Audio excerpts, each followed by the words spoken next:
De bruxo poderoso que tinha contato com o próprio diabo, a bispo da igreja que fora convertida pelo amor de uma mulher. Cipriano de Antioquia esteve em alta no Brasil após o assassino Lázaro afirmar que estava usando seu livro, o Livro de São Cipriano, que continha a reza da cabra preta. Então, vamos conhecer mais da história desta figura tão controversa do catolicismo? Lembrando que existiam dois Ciprianos, um de Cartago, que virou mártir da igreja, e um de Antioquia, que será o foco do nosso vídeo. Antes de falar de São Cipriano de Antioquia, vamos contar um pouquinho da história de São Cipriano de Cartago. E como dito, eles não são a mesma pessoa. Nascido em Cartago, no seio de uma rica família pagã, depois de uma juventude dissipada, Cipriano se converte ao cristianismo aos 35 anos, e ele mesmo narra seu itinerário espiritual. Quando ainda jazia como em uma noite escura, me parecia sumamente difícil e fatigoso realizar o que me propõe a misericórdia de Deus. Estava ligado aos muitíssimos erros de minha vida passada e não cria que pudesse libertar-me, até o ponto de que segui os vícios e favorecia meus maus desejos. Mas depois, com a ajuda da água regeneradora, ficou lavada a miséria de minha vida precedente. Uma luz soberana se difundiu em meu coração. Um segundo nascimento me regenerou em um ser totalmente novo. De maneira maravilhosa, começou a dissipar-se toda dúvida.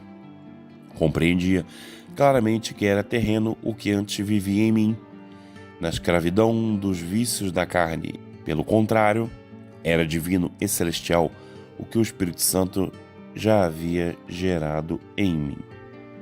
Logo depois de se converter, Cipriano foi ordenado sacerdote e em seguida se tornou bispo. Sofreu perseguições, mas se manteve sempre disciplinado em sua comunidade cristã. Nesse mesmo tempo de desafios evangelizadores e disciplinares, a África foi atingida por uma grave epidemia e que gerou questões teológicas angustiantes, tanto na comunidade em questão quanto em relação aos pagãos, que ainda eram muitos. Ao mesmo tempo, duas perseguições contra os cristãos ocorriam, a de Décio e Valeriano. Problemas doutrinários, por outro lado, agitavam a igreja daquela região. Diante da perseguição do imperador Décio em 249, Cipriano escolheu esconder-se para continuar prestando serviços à igreja. No ano 258, o santo bispo foi denunciado, preso e processado. Sua sentença foi a morte e o método a decapitação através da espada. Quando soube da sentença, apenas respondeu: graças a Deus. Vamos agora falar do nosso personagem principal, São Cipriano de Antioquia. Era filho de pais pagãos muito ricos. Nasceu em 250 na Antioquia, região situada entre Síria e Arábia, e pertencente ao governo da Fenícia. Desde a infância, Cipriano foi induzido aos estudos da feitiçaria e das ciências ocultas, como a alquimia, a astrologia, a adivinhação e as diversas modalidades de magia. Após muito tempo viajando pelo Egito, Grécia e outros países aperfeiçoando seus conhecimentos, aos 30 anos de idade, chega à Babilônia a fim de conhecer a cultura ocultista dos caldeus.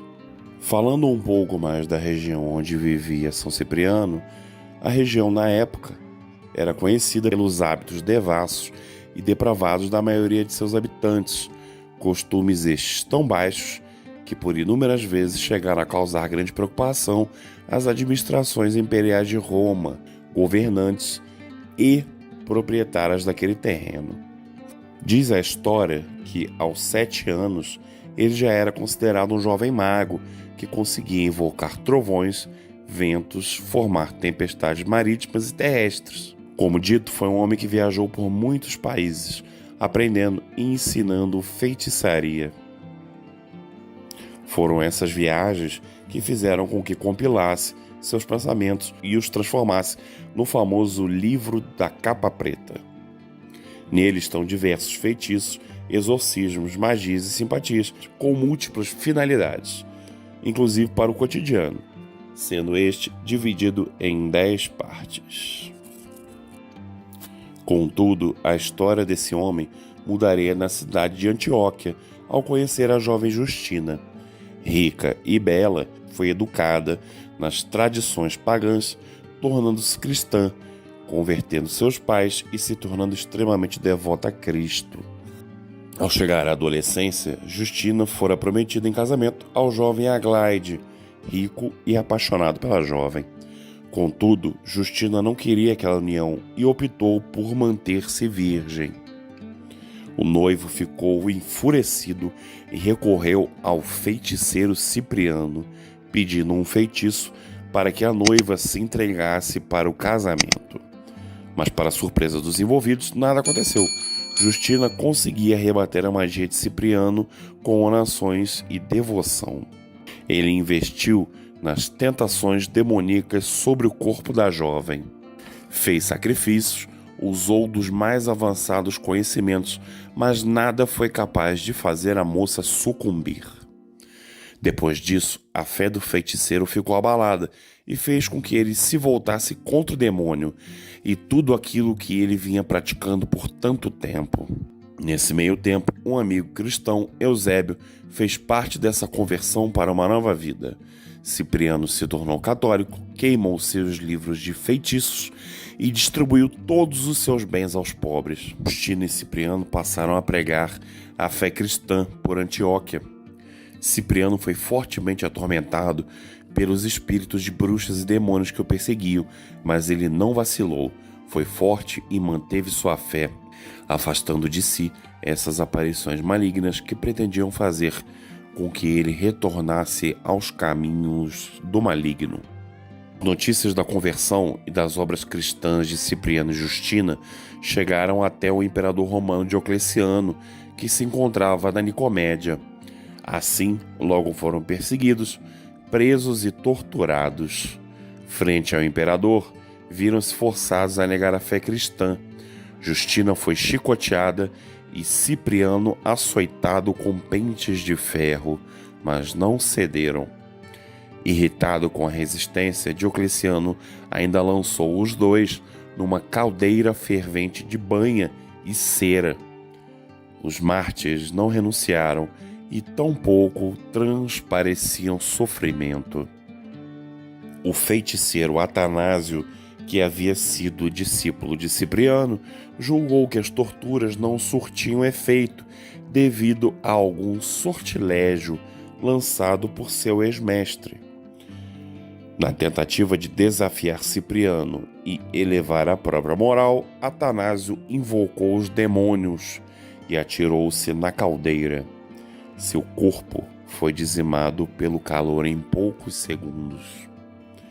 Após este fato, o imperador Diocleciano finalmente ordenou a morte do casal Justina e Cipriano, e no dia 26 de setembro de 304, os mártires e um outro cristão de nome Teotiso foram decapitados às margens do rio Galo da Nicomédia. Os corpos ficaram expostos por 6 dias, até que um grupo de cristãos recolheu e os levou para Roma, ficando sob os cuidados de uma senhora chamada Rufina. Já no Império de Constantino, os restos mortais foram enviados para a Basílica de São João de Latrão.